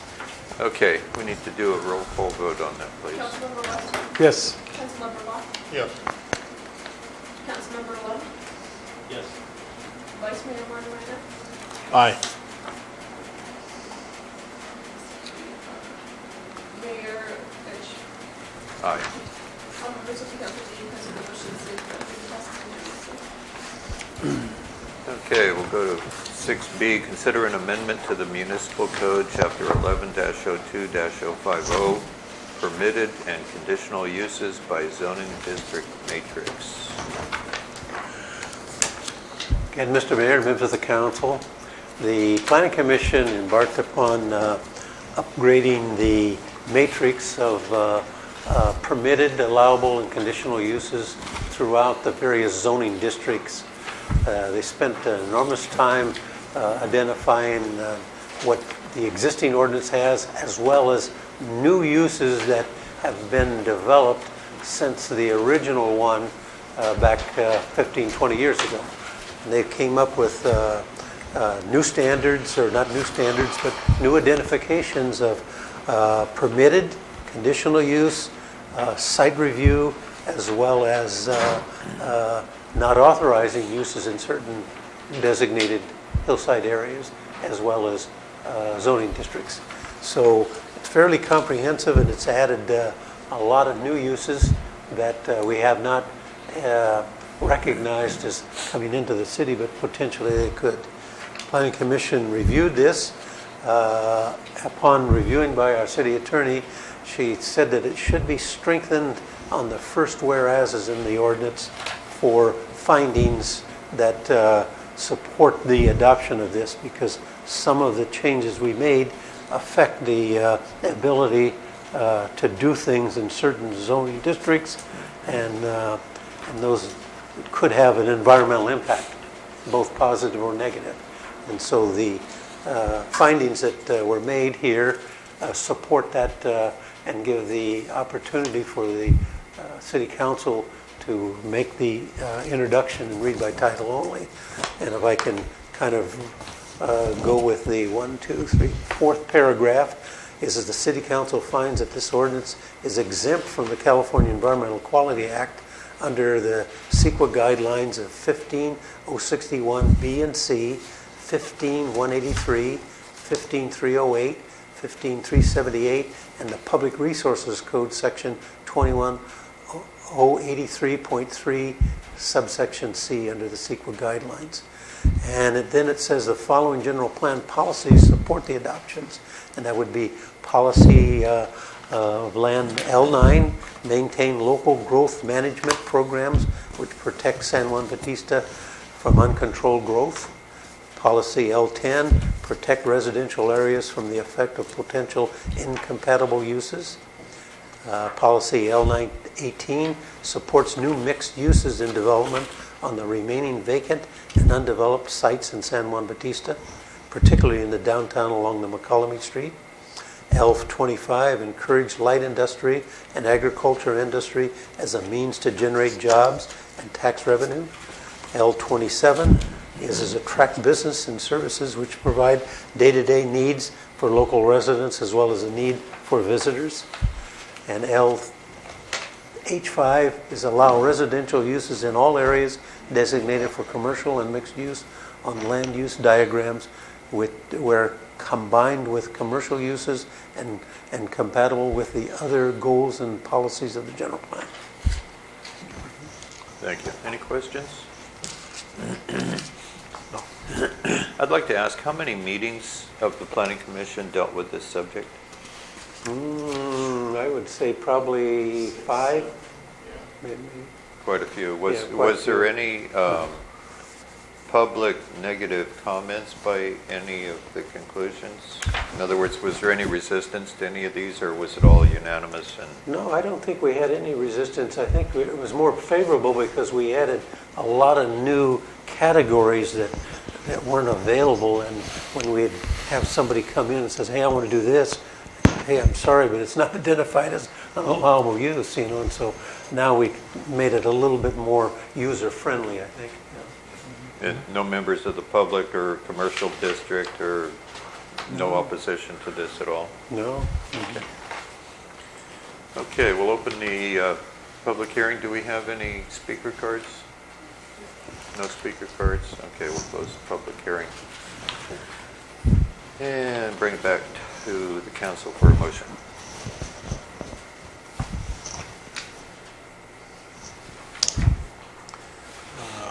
I move to adopt an ordinance of the City Council of the City of San Juan Bautista, amending the San Juan Bautista Municipal Code Chapter Section 11-02-050, permitted and conditional uses by zoning district use matrix. Second, that would be to move. First reading to introduce. and to introduce Introduce and read by title. and read by title only, an ordinance. Okay, did we get a second? Okay, it's been moved and seconded. Could we have the roll call vote, please? Councilmember West? Yes. Councilmember Bach? Yes. Councilmember Lund? Yes. Vice Mayor Martirena? Aye. Mayor Ridge? Yes. All members of the council being present, the motion is stated by the mayor passes unanimously. Great, thank you. So now we'll go to item 7. First item, A, is approved resolution accepting the fiscal year 2015 audit, which we heard about earlier. 47. Excuse me? 47? 47, okay. And any questions of staff? Okay, any public comments? No public comments. Okay, we'll close it and bring it back to the council. Anybody want to make a motion to Make a approve? motion to, this is Resolution. a resolution of the City Council of the City of San Juan Bautista accepting the San Juan Bautista municipal audit for fiscal year 2014-2015. Second? Second. Okay, it's been moved and seconded. Roll call? Councilmember West? Yes. Councilmember Bach? Yes. Councilmember Lund? Vice Mayor Martirena? Aye. Mayor Ridge? Yes. All members of the council being present, the motion is stated by the mayor passes unanimously. Okay. Next item, B, consider the appointment of 4 members to the Youth Commission. I think I'll take that one, Okay. since I'm the council representative on the Strategic Plan Committee. The Strategic Plan Committee is recommending appointment of 4 additional members to the city's Youth Commission. They are listed below. Abraham Zarasua, Javier Guaracha, Daniel Arellano, and Emiliano Esparza. And we are suggesting that they be appointed to 2-year staggered terms per the rules and so forth that we passed previously. They were interviewed extensively.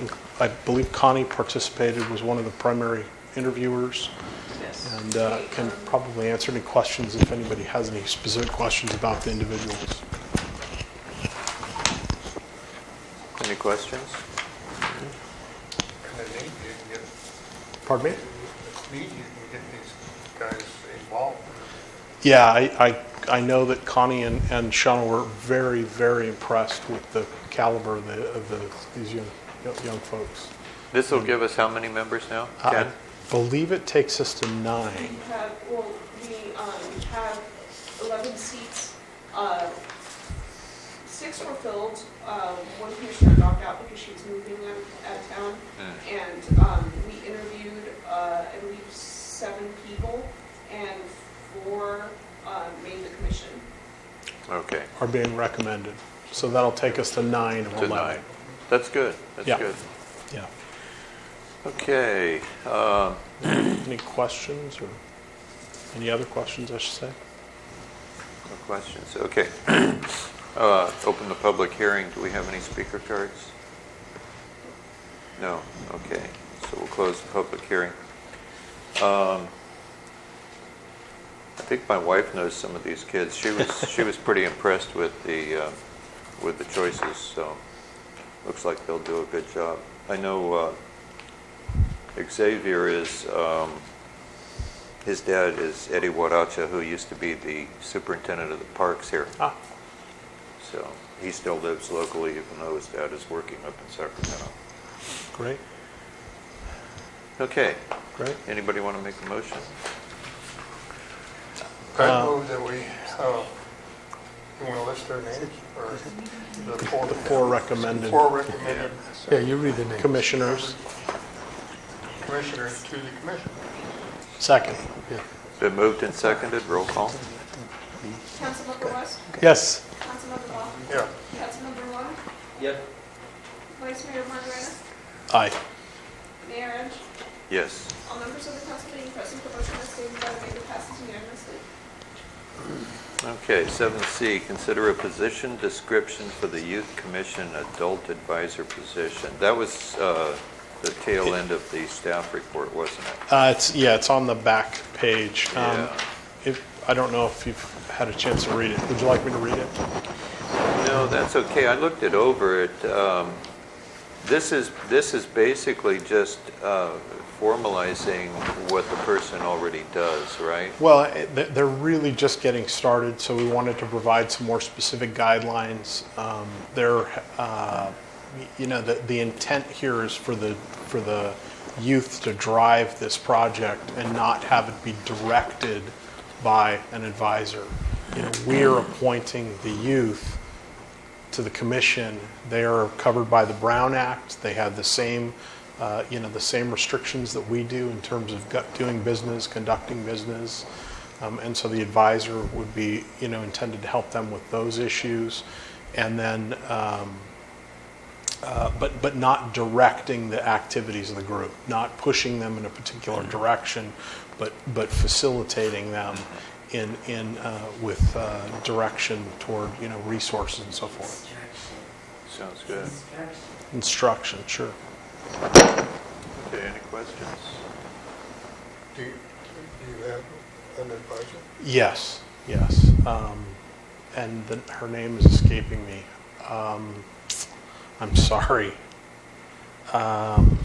We had it in a previous report. Well, there's two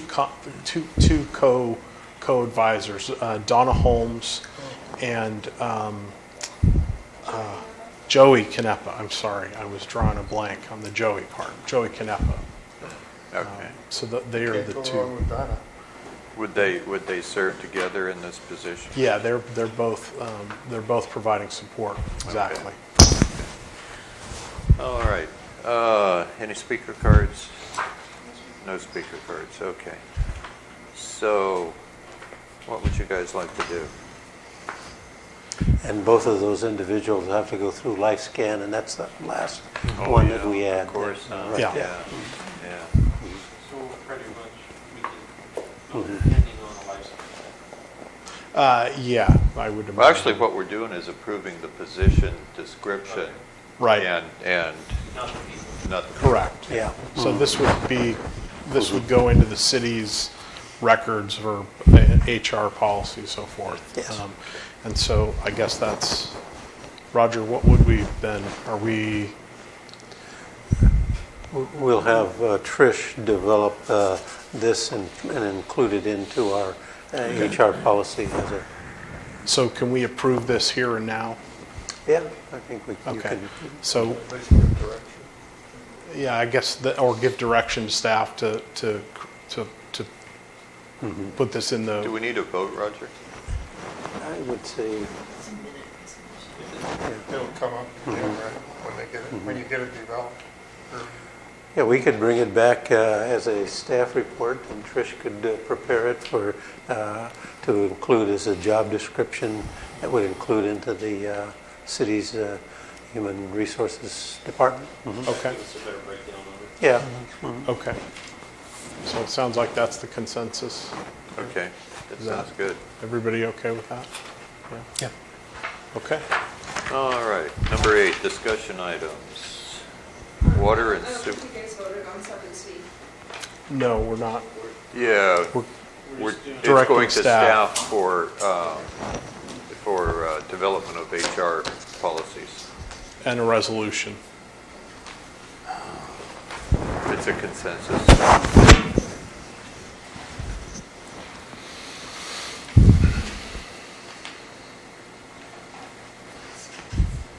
Okay, so water and sewer payment plan for limited income individuals. We don't have anything in our book here. Guess this would be you, Roger? Yeah, that's a follow-up to our conversation that we had where I maybe asked Trish to come in there. I had her to do the research on it. Is the new water rates were going to take effect January 1st. And so those, the bills that will go out in the first week in February will reflect the increased rates. That's going to affect a lot of people, and we were sensitive that there are a lot of elderly people that are on fixed income, and if they were very conservative in their approach to using water, they're probably in the tier 1. And in the new rate structure, we got rid of the tier rates and went with a composite rate. And so the tier 1 people are going to see the biggest jump in their water. It's going to be about 12%. But the tier 2 is about equal, and tier 3 will actually be a reduction of about 3% or 4%, because they were extremely high. They were up at 645 per 1,000 gallons. Tier 2 was 484, and then Tier 1 was 194, way down. So the commission is, the city council was talking about maybe giving some type of policy where you could say senior citizens 62 over that are fixed income, and that they could get a reduction of their water and sewer rates. How much that is really a discretionary value that the city council has got to see. And Tricia's got a report where different cities have done cities. I did check the websites of a couple cities in the area. I didn't find anything for Gilroy. We know that Hollister does have this 62 and over lower or reduced rate upon application policy. And I checked Modesto also, because I know people that live in Modesto, and they have the same. So it goes along that line, more for people 62 and over that are on the CARE program.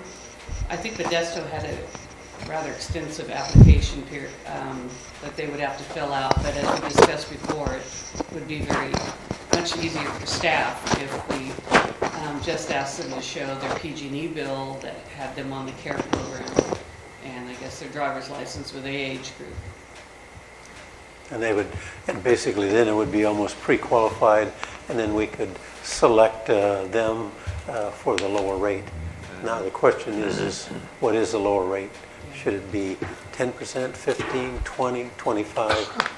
That's something that's discretionary. What kind of break does PG&E give them? I saw 25%. It's 25%. The CARE program is an average. We didn't know.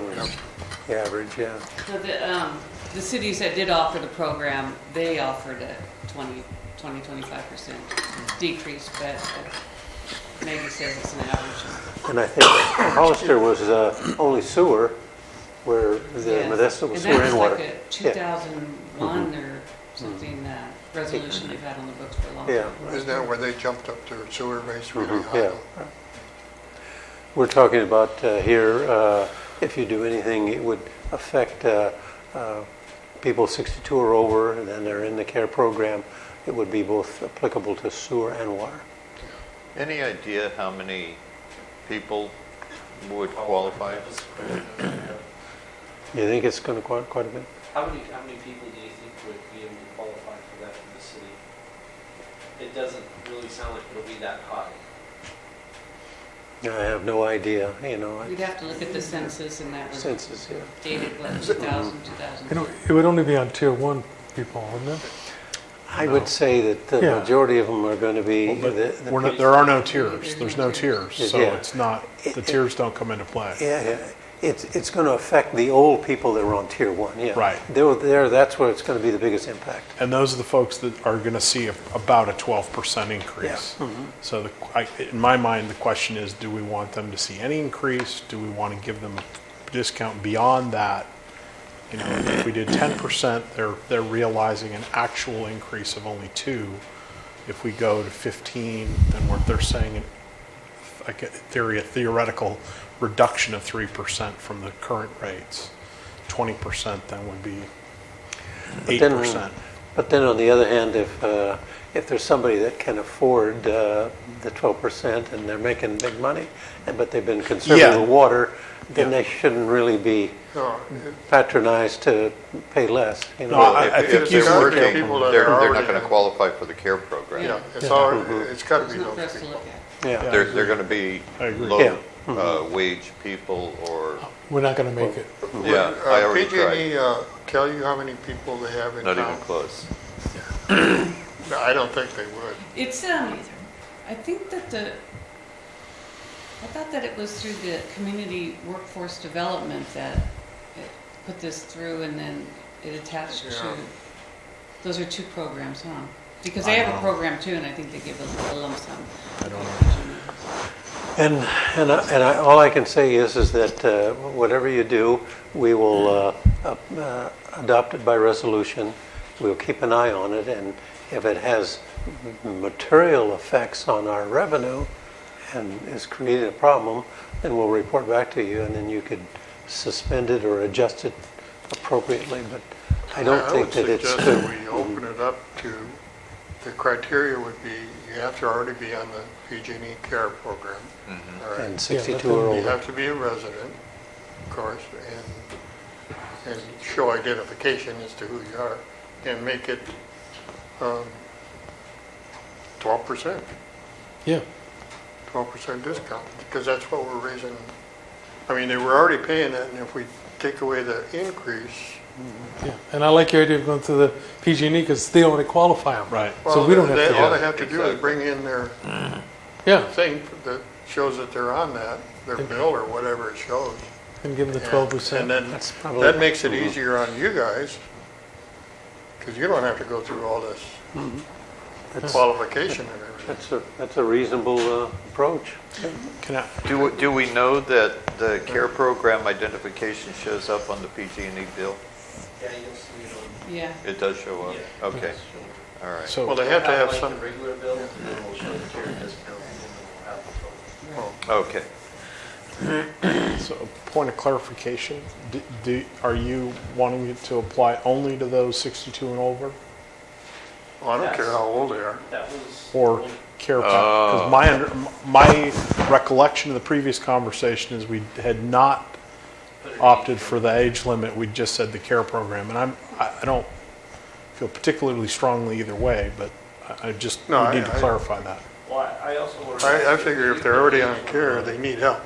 Yeah, I agree. Can you put an age limit on it? If we put an age limit on it, will that be a discrimination? I don't see why we would put it. If they're PG&E already on the lets you CARE, they're qualified. qualified. Yeah, they if they're need the help. If they're on the CARE program, I don't care if he's yeah. 22 years old. Okay. You know?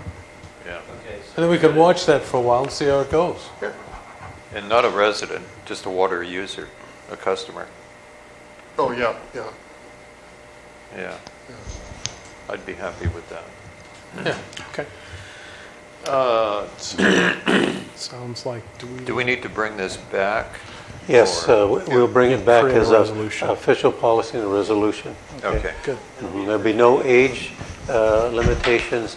The restriction to be is they have to be on a CARE program through a utility company. Okay, sounds good. And it would be at 12%. The only one other question is, it'll be a single family, single resident, single bill. Well, you might have you might have an apartment. Yeah, but It's apartments, still a single family, single dwelling. They're individually Oh, metered, okay, right? yeah, okay. not all of them, no. Well, but they're not going to qualify then. They're not going to qualify. Okay. Individually metered Yeah. residences. Yeah. That Okay. sounds good. Okay, so we'll see this at a future meeting. Okay, next item is mayor's selection of representatives to boards and committees. Is everybody happy with what they're doing now? Let's get on cog. Okay. It'll be a battle for you two. So No. I'm going to leave everything the way it is, but on LAFCO is structured with 2 representatives of the Board of Supervisors, a representative from each city, which is San Juan and Hollister, and 1 representative of the public.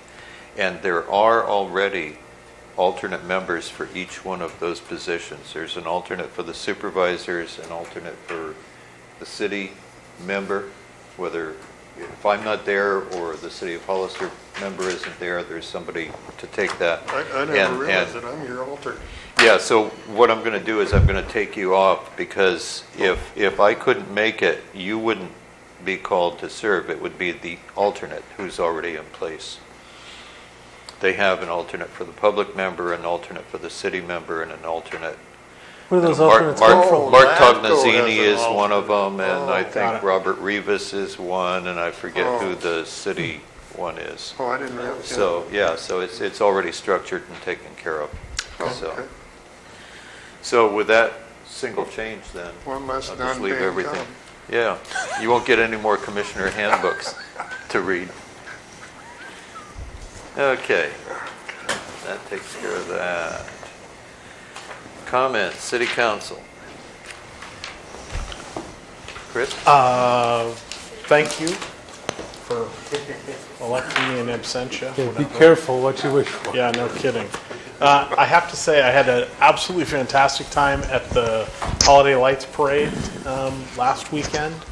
I got to act as a judge and just had a ball. It was a lot of fun. I hope everybody was able to make it and enjoy the parade. Were you going to deliver my trophy to my house or what? You know, unfortunately... Did you win? Yeah. Let's see. So the best use of lights was a church group from Salinas. They had that ocean-themed flatbed that was absolutely under the sea, was absolutely over the top. The horse rescue group won judge's favorite. They were toward the end of the parade. The group of horse riders in the toy soldier uniforms with candy cane swords, and then the community group award went to the Mays school band. So those are the 3 prizes. We had 2. It was fantastic. Yeah. Who was doing the announcing?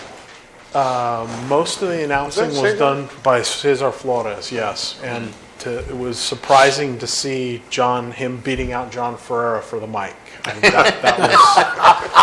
that's an impressive feat to get. They're neighbors, so it would have created other problems.